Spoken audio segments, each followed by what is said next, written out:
katangiang dapat ay taglay natin, maging tapat o sincero sa atin pong Panginoong Diyos. We must be loyal and devoted to our Almighty God. Hindi tayo dapat na nag-aalinlangan, hindi tayo dapat na humihiwalay sa ating Panginoong Diyos, kahit pa po may pagkakataong maaaring hindi agad natatanggap ang hinihingi natin sa ating Panginoong Diyos sa ating mga panalangin.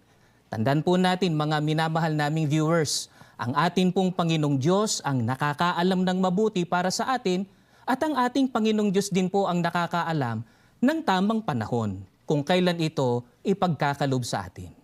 Kaya nga po mga kaibigan, ang Diyos ang dapat po nating laging pagtiwalaan. Gaya po ng pahayag na amin pong babasahin sa inyo sa Panaghoy 3:23 sa isang online translation po na Translation for Translators sa ating wika na po. Siya ang lagi nating mapagkakatiwalaan, masasandalan. Tuwing umaga ay muli siyang kumikilos ng may awa sa atin. Ang Diyos po, mga kaibigan, ay mapagkakatiwalaan, masasandalan o maaasahan at siya ay maawain. Kaya sana po mga mahal naming viewers, huwag tayong mawawalan ng pag-asa.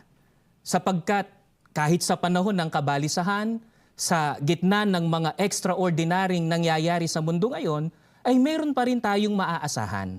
Ang atin pong Panginoong Diyos na makapangyarihan sa lahat. Pero sino nga po bang makaaasa sa ating Panginoong Diyos?